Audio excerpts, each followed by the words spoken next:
President Obama gives a good speech, and when you listen to him talk about new gun laws, you may think he sounds reasonable. But what happens when you look at the details behind the president's policies? How would they actually work? Let's look at what Obama's own experts have to say. This internal Justice Department memo says, quote, "An assault weapons ban is unlikely to have an impact on gun violence."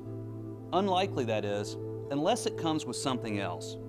Obama's experts say that a gun ban, like the one being debated right now in Congress, will not work without mandatory gun buybacks. Mandatory gun buyback. That's government confiscation of legal firearms owned by honest citizens. And what about Obama's call for universal background checks?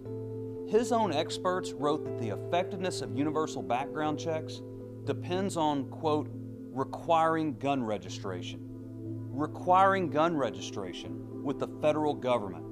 That's an illegal abuse of privacy and freedom unprecedented in our history. So, the Obama administration believes a gun ban will not work without mandatory gun confiscation, and universal background checks will not work without requiring national gun registration. Still think President Obama's proposals sound reasonable? Call Congress and tell them to reject President Obama's gun control agenda and to get serious about protecting our kids, prosecuting criminals, and fixing our broken mental health system.